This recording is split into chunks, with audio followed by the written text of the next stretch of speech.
الحمد لله رب العالمين وبه نستعين وعلى آله وأصحابه أجمعين ومن تبعهم بإحسان إلى يوم الدين.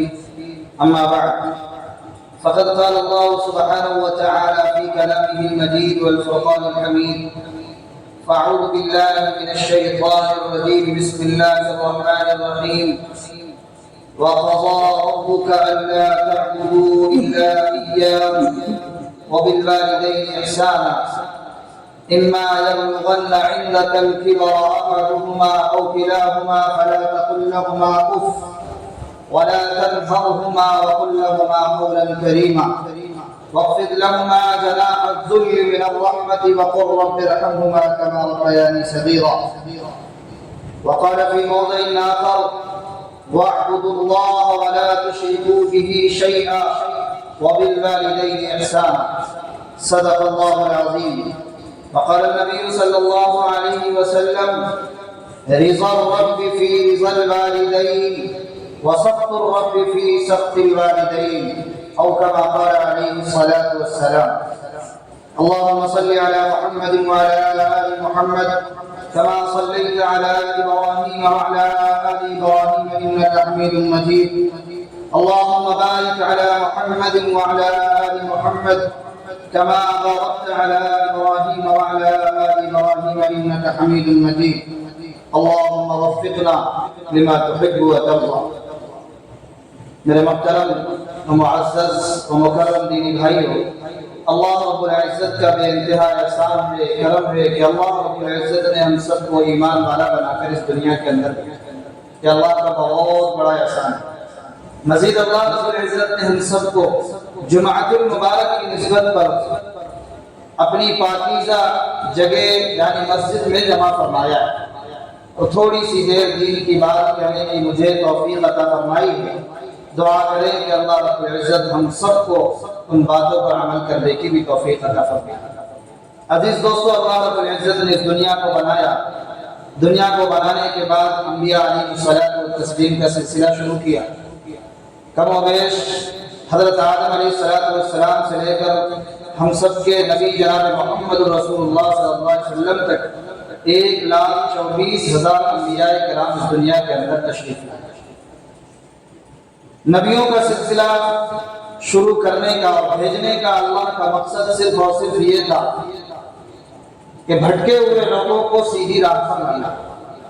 اور سارے نبیوں نے وہی کام کیا.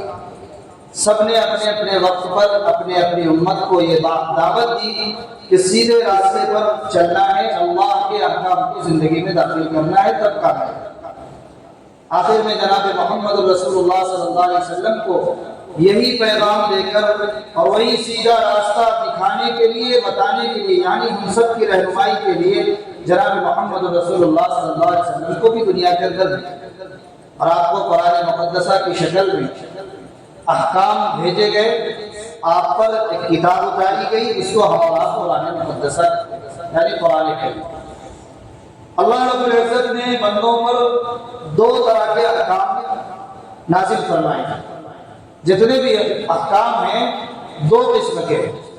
ایک حکم تو اللہ کا جو نازل ہوا ہے وہ یہ کہ وہ حقوق العباد میں سے، اور دوسرے احکام جو اللہ رب العزت نے نازل کیے ہیں وہ حقوق اللہ کے ہیں.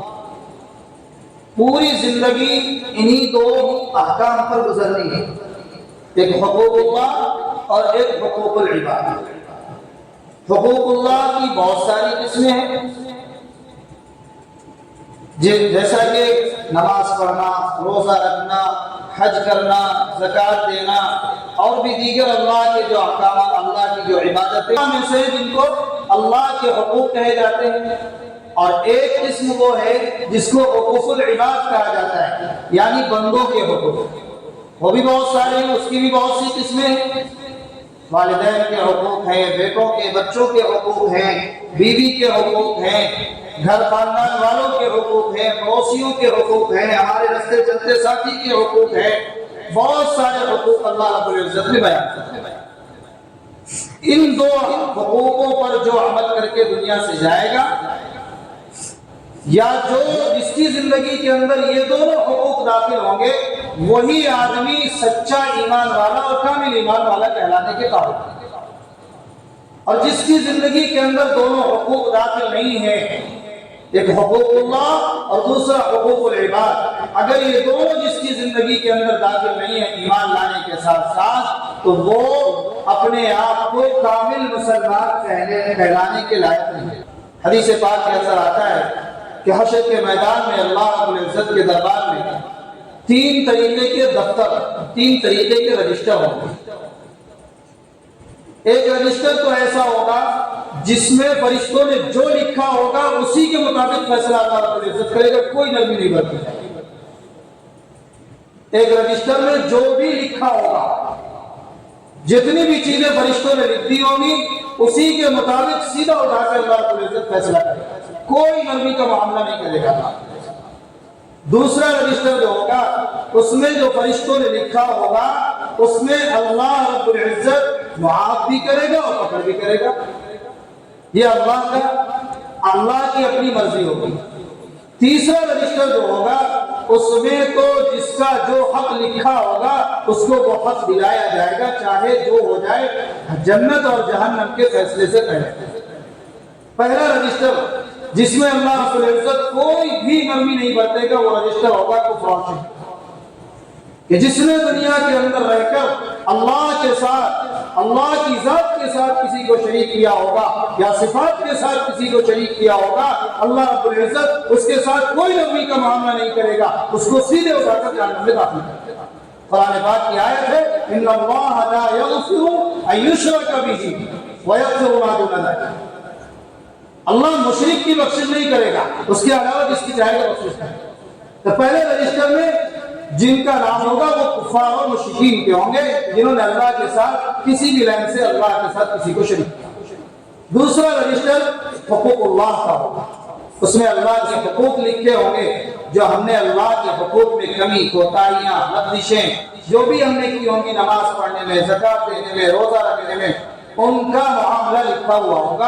اب اللہ کو اختیار ہوگا، اللہ اس میں نرمی فرمائے گا تو بخش دے گا، نہیں نرمی فرمائے گا تو اس کو جہنم میں داخل کرے گا، سزا کر کے جنت میں داخل۔ اور تیسرا رجسٹر جو ہوگا اس میں حقوق العباد لکھے ہوئے ہیں۔ یہ رجسٹر بھی بہت خطرناک رجسٹر ہے، اس میں لکھا ہوگا کہ کس نے کس کے ساتھ کیا کیا گڑبڑی کی ہے، کس نے کس کو گالی دی ہے، کس نے کس کا مال چرایا، کس نے کس کا مال ہڑپا، کس نے کس کی زمین ہڑپی ہے، یہ سارا معاملہ اس رجسٹر میں لکھا ہوگا۔ اور اس میں اللہ رب العزت کوئی دخل اندازی نہیں دیں گے، اللہ کا سیدھا فیصلہ جس کے ساتھ تم نے کیا ہے اس کو اپنا معاملہ اس کو ادا کر کے وہ جب تک نہیں معاف کرے گا یا اس کو آپ اپنا حق نہیں دے دیں گے تب تک ہماری طرف سے کوئی معاف نہیں۔ یہ تیسرے رجسٹر کا معاملہ۔ پھر حشر کے میدان میں اللہ رب العزت حدیث پاک کے اندر آتا ہے کہ وہاں اللہ رب العزت پھر بے سینگ والے کو بھی، بے سینگ والی بکری کو بھی اللہ رب العزت سینگ والی بکری سے حق دلائے گا کہ اس کے پاس سینگ نہیں تھی، تمہارے پاس سینگ تھی، تم نے اس کو کیوں مارا۔ ادنا درجہ بتلایا جاتا ہے، تو وہاں ہر ایک کو ہر ایک کا حق دلا دیا جائے گا۔ اور ہم سب جانتے ہیں، بارہا سنتے ہیں اور بارہا پڑھا بھی ہے کہ وہاں ہمارا روپیہ پیسہ اور سکہ نہیں چلے گا، اور وہاں کوئی رشوت بھی نہیں چلے گی، وہاں تو معاملہ چلے گا تو اعمال کا، اعمال اچھے ہیں یا برے ہیں، سکہ اگر چلے گا تو اعمال کا۔ پھر حکم دیا جائے گا جس کسی نے کسی کا حق دبایا ہوگا، کسی کی چوری کی ہوگی، کسی کی زمین دبائی ہوگی، کسی پڑوسی کو ستایا ہوگا، تو پھر اللہ رب العزت حکم کرے گا کہ اس کا معاملہ اس کے ساتھ نپٹایا جائے۔ حدیث پاک کے اندر آتا ہے پھر جس نے حق دبایا تھا اس کو اس کی نیکیوں میں سے اس کو اٹھا کر دیا جائے، اور اگر اس کے کھاتے میں جس نے جرم کیا تھا اس کے کھاتے میں نیکیاں نہیں ہے تو جس کے ساتھ جرم کیا ہے، ظلم کیا ہے، اس کی ساری برائیوں کو اس کے کھاتے میں ڈال کر اس کو جہنم میں پھینک دیا۔ یہ تینوں رجسٹر کا معاملہ۔ تو حقوق العباد ایسی سخت اور سنگین چیز ہے کہ اللہ رب العزت نے صاف طور پر منع کر دیا، اس چیز میں بالکل دخل اندازی نہیں کرنے والا، بندہ چاہے تو معاف کر دے، اگر بندہ نہیں چاہے گا تو ہم آپ کے قبر۔ اور حقوق اللہ میں ہمارا اختیار ہے اور پھر یقینی بات ہے اللہ اپنے بندوں سے کتنی محبت کرتا ہے، کتنی زیادہ محبت کرتا ہے ہم اندازہ بھی نہیں لگا سکتے ہیں۔ اللہ رب العزت کی ذات سے کبھی امید ہے کہ ہم سب کے اللہ اپنے احکام اپنے حقوق میں ہماری ضرور مغفرت کرے، اور اگر پکڑ ہو گئی خدا نخواستہ اللہ ہم سب کی حفاظت فرمائے۔ تو حقوق العباد میں جو سب سے پہلا حق ہے وہ والدین کا۔ اللہ رب العزت نے قرآن پاک کے اندر جو ہم نے خطبے کے دوران آیت کریمہ پڑھی وَقَضَىٰ رَبُّكَ أَلَّا تَعْبُدُوا إِلَّا إِيَّاهُ إِلَىٰ اللہ رب العزت نے قرآن پاک کے اندر 7 لفظوں میں ارشاد فرما دیا ہمارا یہ فیصلہ یعنی آپ کے رب کا یہ فیصلہ ہے اللہ تعبدوا الا اياه، میری ہی عبادت کرو، کسی دوسرے کی عبادت نہ کرو۔ آگے اللہ رب العزت نے یہ نہیں کہا کہ کون سی عبادت کرنا، فوراً ارشاد فرمایا وبالوالدین احسانا، اپنے والدین کے ساتھ حسن سلوک کرو۔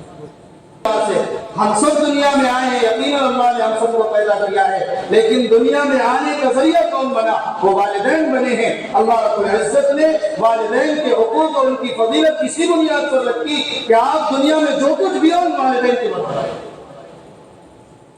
آج میں مولوی ہوں، آج میں علامہ ہوں، آج میں وزیر ہوں، آج میں بادشاہ ہوں، آج میں کسی مقام پر ہوں، کسی درجے پر ہوں، کس کی بدولت؟ وہ والدین کی بدولت۔ اگر والدین نے مجھے پیدا نہ کیا ہوتا تو یقینی بات ہے میں کسی قابل نہ ہوتا، میں کسی لائق نہ ہوتا۔ اس لیے والدین کے حقوق ہم سب پر۔ قرآن پاک کے اندر اللہ رب العزت نے جا بجا ارشاد فرمایا وَاعْبُدُوا اللَّهَ وَلَا تُشْرِكُوا بِهِ شَيْئًا وَبِالْوَالِدَيْنِ احْسَانًا، اللہ کی عبادت کرو اور اللہ کے ساتھ کسی کو شریک نہ کرو، وَبِالْوَالِدَيْنِ احْسَانًا، والدین کے ساتھ حسن سلوک کرو۔ اور والدین کے ساتھ حسن سلوک کرنے کے پھر انعامات اللہ رب العزت کے ساتھ بہت سارے اللہ رب العزت نے زندگی دی ہے، والدین کے ساتھ حسن سلوک کریں۔ اگر خدا نخواستہ یہ دنیا سے چلے جائیں گے تو جن کی نہیں ہے وہ سب جانتے ہیں، پھر پچھتانے کے ہاتھ ملنے کے علاوہ کچھ نہیں ملے گا۔ انہی لوگوں میں سے میں بھی بیٹھا ہوں۔ آج والدہ ہمارے درمیان نہیں ہے، ان کی قدر ہمارے سامنے ہے، لیکن جب تک موجود تھی جب تک ہمارے سامنے قدر نہیں ہے۔ اس لیے عزیزو جب تک والدین زندہ ہیں اپنے والدین کے ساتھ حسن سلوک کرو، ان کی فرما برداری کرو۔ شیخ الاسلام حضرت مولانا مفتی تقی عثمانی صاحب نے اپنی کتاب میں لکھا ہے، میں واقعہ بیان کر کے بات ختم کرتا ہوں، مختصر سا واقعہ بیان کرنے کا مقصد یہ کہ ہم کو سبق لینا چاہیے کہ والدین کے ہم پر احسان کیا ہے، والدین ہمارے ساتھ کتنی محبت کرتے ہیں۔ دنیا کے سارے لوگ ہم پر حسد اور بغض رکھ سکتے ہیں، لیکن بیٹے کی ترقی سے باپ کبھی نہیں حسد کرتا۔ چاہے کہ بیٹا باپ کو روز پٹائی لگاتا ہو، لیکن بیٹی کی ترقی سے باپ کو خوشی ہوتی ہے۔ مفتی صاحب نے لکھا ہے واقعہ، مختصر سا واقعہ کہ ایک نوجوان اپنے والد کے ساتھ، بوڑھے والد کے ساتھ بیٹھا ہے۔ والد اس کا کہتا ہے بیٹا یہ دیوار پر یہ کالا کالا کیا بیٹھا ہو؟ بیٹا کہتا ہے ابا یہ کوا۔ یہی بات اس نے 5 مرتبہ والد نے اپنے بیٹے سے پوچھا نوجوان نے۔ چوتھی 5ویں مرتبہ بیٹے نے جھنجھلا کر کہا بڈھا پاگل ہو گیا ہے، تجھے دکھتا نہیں ہے کالا کالا کوا بیٹھا ہے؟ باپ نے کہا بیٹا گرم مت ہو، تھوڑی دیر سکتا رکھ، تھوڑی خاموشی رکھ، ابھی میں آتا ہوں۔ باپ اندر جاتا ہے، مفتی صاحب نے لکھا ہے اندر سے ایک رجسٹر لے کر آتا ہے، اس رجسٹر میں اس نے وہ لکھ کے رکھا تھا، بیٹے کو کہا اس کو پڑھو۔ جب بیٹے نے پڑھا اس کو دیکھا تو اس میں لکھا ہوا تھا کہ جب تو چھوٹا تھا، تیری عمر 4 سے 5 سال 6 سال کی تھی، تو نے بولنا سیکھا تھا اور میں نوجوان تھا، میری عمر جوانی کو ختم رکھی ہوئی تھی، تو نے مجھ سے اسی کوے کے متعلق 25 مرتبہ پوچھا تھا، لیکن تیرے ہر مرتبہ پوچھنے پر مجھے پیار آ رہا تھا اور میں خوش ہو کر تجھے بتا رہا تھا، اس لیے بتا رہا تھا کہ تجھے مجھ سے محبت ہے۔ اور آج میرا بڑھاپا آیا ہے، جب مجھے تیرے سہارے کی ضرورت ہے، آج تو مجھے گالیاں دے رہا ہے، تجھے مجھے ڈانٹ رہا ہے۔ باپ کے 5 مرتبے صرف پوچھنے پر ہم قریب یہ تھا کہ باپ کو مارا، اس کے اندر ہم سب کا یہ حال ہے۔ اس لیے والدین کا احسان ہم پر بہت ہے، والدین کے ساتھ حسن سلوک کرنا چاہیے، ان کی خدمت کرنا چاہیے زندگی میں رہ کر، جب تک اللہ نے موقع دے رکھا ہے۔ دنیا سے چلے جائیں گے سوائے پچھتاوے کے کچھ نہیں رہ جائے گا۔ اس لیے عزیزو اللہ رب العزت سے دعا کریں کہ اللہ رب العزت ہم سب کو اپنے والدین کی خوب خدمت کرنے کی توفیق عطا فرمائے۔ آمین۔ وآخر دعوانا الحمد للہ رب العالمین۔